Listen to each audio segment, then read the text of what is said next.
Good morning. मैं doctor Ravindra Kumar Sharma, सहायक आचार्य व्यवसाय प्रशासन, राजकीय स्नातकोत्तर महाविद्यालय बयाना, बीकॉम फर्स्ट ईयर के समस्त छात्र एवं छात्राओं। आज मैं आपको पेपर सेकंड उद्यमता एवं लघु व्यवसाय प्रबंध का टॉपिक उद्यमता के प्रकार, जो आपके MSBU अर्थात महाराजा सूरजमल ब्रज विश्वविद्यालय के सिलेबस के अनुसार है, का अध्ययन ई कंटेंट के माध्यम से करेंगे। उद्यमता अनेक प्रकार की होती है। इसके अनेक रूप एवं प्रारूप देखे जाते हैं।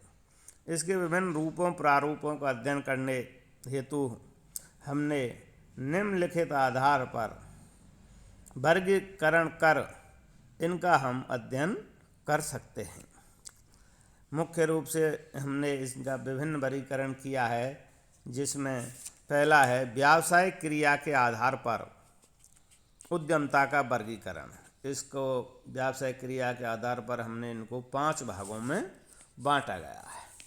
पहला है औद्योगिक उद्यमता, इंडस्ट्रियल एंटरप्रेन्योरशिप। इसका मतलब है जिस उद्यमता से उत्पादन या निर्माण कार्यों का विकास होता है उसे औद्योगिक उद्यमता कहते हैं। ऐसी उद्यमता अपनाने से नए नए उत्पादों का विकास होता है, कच्चे माल के नए विकल्पों की खोज होती है, ऊर्जा के नवीन साधनों को अपनाने का प्रयास किया जाता है, उत्पाद को अधिक उपयोगी बनाने के प्रयास किए जाते हैं। ऐसी उद्यमता के परिणाम स्वरूप रोजगार के नए नए अवसर उपलब्ध होते हैं। ऐसी उद्यमता को अपनाने से पूर्व उद्यमी को भावी ग्राहकों की आवश्यकताओं को समझना होता है, इसलिए इसको हम औद्योगिक उद्यमता कहते हैं। दूसरी ऐसी के अंतर्गत व्यापारिक उद्यमता, ट्रेडिंग एंटरप्रेन्योरशिप। जिस उद्यमता से व्यापारिक कार्यों अर्थात उत्पाद या सेवाओं के लेन देन का विकास एवं विस्तार होता है उसे व्यापारिक उद्यमता कहते हैं। ऐसा उद्यमकर्ता सबसे पहले बाजार शोध करता है तथा संभाव्य बाजारों की खोज करता है। उन बाजारों में अपने उत्पादों एवं सेवाओं की मांग का अनुमान लगाता है तथा उस बाजार क्षेत्र में विद्यमान ग्राहकों में अपने उत्पादों या सेवाओं की मांग में वृद्धि करने का प्रयास करता है। तीसरी है इसमें सेवा उद्यमता, सर्विस एंटरप्रेन्योरशिप। जिस उद्यमता से सेवा क्रियाओं का विकास एवं विस्तार होता है उसे सेवा उद्यमता कहते हैं। इस उद्यमता के द्वारा सेवाओं के प्रत्यक्ष उत्पादन एवं वितरण के कार्यों का विकास एवं विस्तार होता है। बैंक, बीमा, परिवहन, कोरियर, संचार, स्वास्थ्य, मनोरंजन आदि के क्षेत्र में ऐसी उद्यमता का तीव्र विकास हो रहा है। परिणाम स्वरूप आज कई बैंक, कई बीमा कंपनियां, कई कोरियर संस्थाएं, वायु परिवहन संस्थाएं, जहाजरानी परिवहन संस्थाएं, पथ परिवहन संस्थाएं, ब्यूटी पार्लर एवं हेल्थ क्लब जैसी अनेक संस्थाओं का विकास हो गया है। इनमें प्रत्यक्ष एवं परोक्ष रूप से कई व्यक्ति उद्यम कर्मी के रूप में कार्य कर रहे हैं। पहले जैसे आपको ये बता दें, आपको फिल्म इंडस्ट्री को एक पहले उद्यमता का दर्जा नहीं दिया गया था, लेकिन आज फिल्म इंडस्ट्री को एक लिमिटेड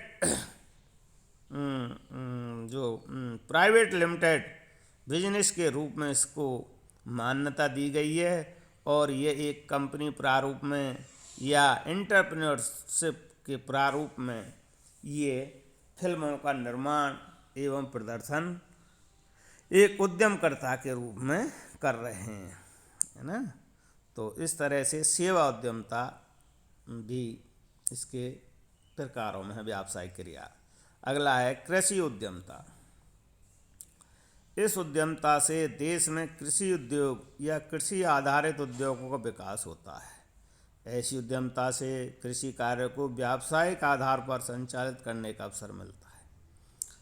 अतः कृषि उत्पाद न्यूनतम लागत पर ही संभव नहीं होता है, बल्कि नए नए कृषि उत्पादों के उत्पादन को भी संभव बनाया जाता है। इस हेतु कृषि में यंत्रों, रासायनिक खादों, कीटनाशक पदार्थों आदि का विवेकपूर्ण उपयोग किया जाता है। ऐसा उद्यमी वे सभी कार्य करता है जिससे कृषि कार्यों में उत्पादकता में वृद्धि हो सके तथा नए नए प्रकार के कृषि उत्पादों का विकास हो सके। कृषि उद्यमता विभिन्न क्षेत्रों में देखने को मिलती है, जैसे बागान कृषि, फल उद्यान कृषि, डेयरी या पशुपालन, पुष्प कृषि, रेशम कीट पालन, मछली पालन, मधुमक्खी पालन। ये कृषि उद्यमता के व्यावसायिक कृषि के अंतर्गत इनका विकास एक एंटरप्रेन्योरशिप के रूप में किया गया है या हो रहा है। अगला है इसमें मिश्रित या व्यावसायिक उपयोगिता उद्यमता। जिस उद्यमता का क्षेत्र उत्पादों के उत्पादन से वितरण तक के कारणों तक विस्तृत होता है उसे मिश्रित या व्यावसायिक उद्यमता कहते हैं। ऐसी उद्यमता के अंतर्गत उद्यमकर्ता उत्पाद की कल्पना करता है, उसके उत्पादन की व्यवस्था करता है, तत्पश्चात उसके प्रभावकारी विपणन की व्यवस्था भी वह स्वयं ही करता है। ऐसी उद्यमता में प्राय भारी निवेश की आवश्यकता पड़ती है तथा इसमें जोखिम भी अपेक्षाकृत अधिक होती है। अतः ऐसी उद्यमता निजी, सार्वजनिक तथा सहकारी क्षेत्र में देखने को मिलती है।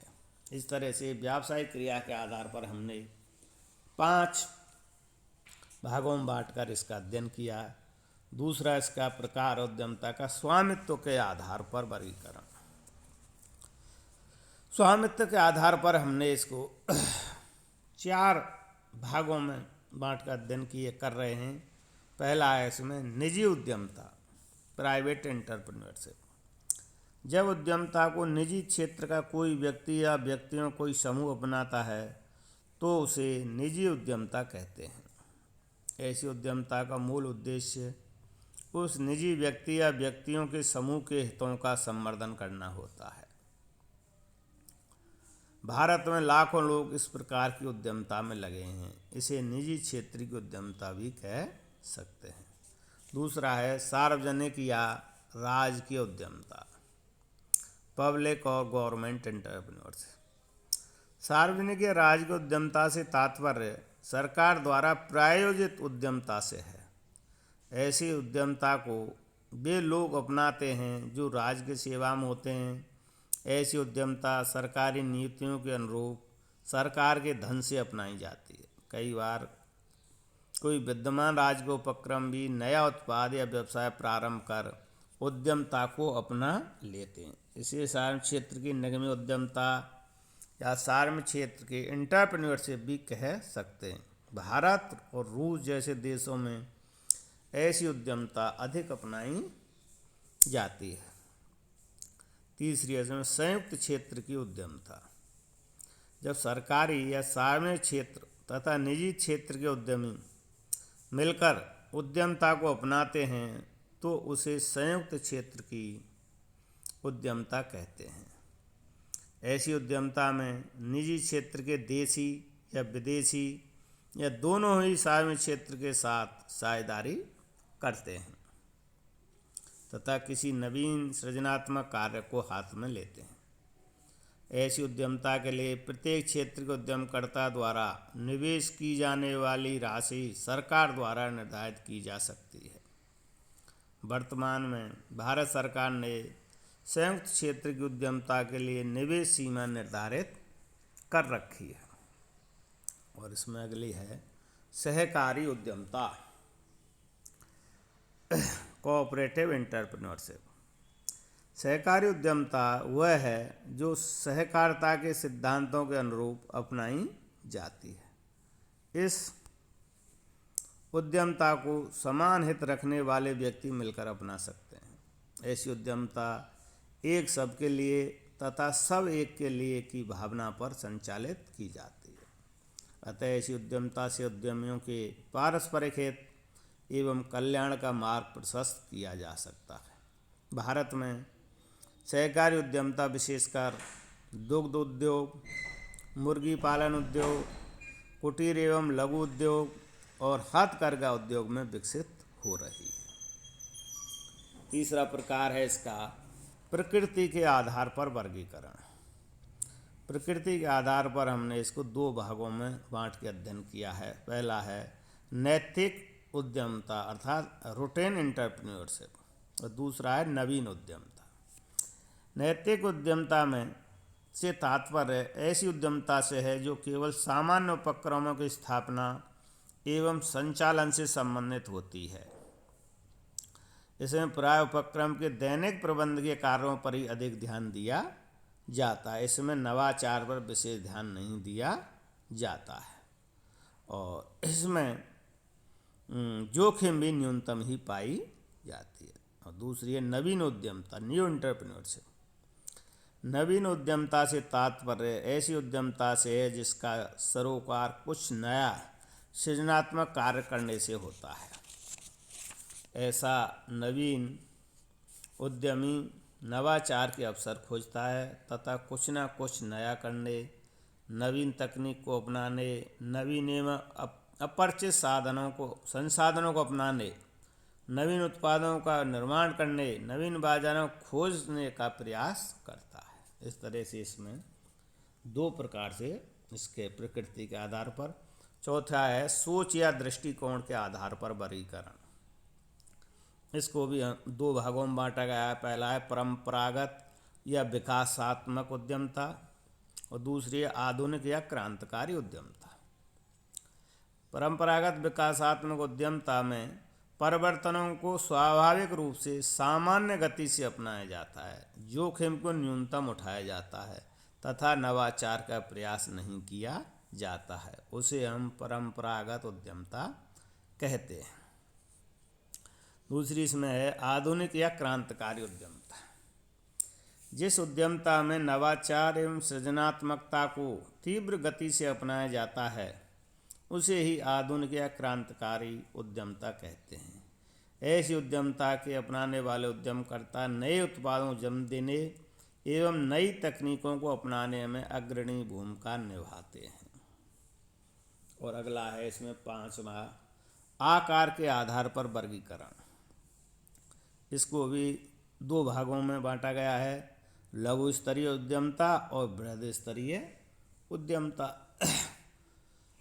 लघु स्तरीय उद्यमता जो उद्यमता छोटे पैमाने पर अपनाई जाती है तथा जिसमें कम धन निवेश की आवश्यकता होती है उसे, और जिसमें जोखिम भी कम होती है, उसे हम लघु स्तरीय उद्यमता कहते हैं। दूसरी है बृहद स्तरीय उद्यमता। जिस उद्यमता को अपनाने से बृहद पैमाने पर उत्पाद होता है तथा जिसमें भारी पूंजी निवेश की आवश्यकता पड़ती है और जिसमें जोखिम भी अधिक मात्रा में उठाना पड़ता है, उसे हम बृहद स्तरीय उद्यमता कहते हैं। बृहद स्तरीय उद्यमता भारत में विभिन्न उद्योगों में देखने को मिलती है, जिसमें रिलायंस है, एयरटेल है, आपके मित्तल इंडस्ट्रीज है। ये बृहद स्तरीय उद्यमता के उदाहरण हैं। टाटा है।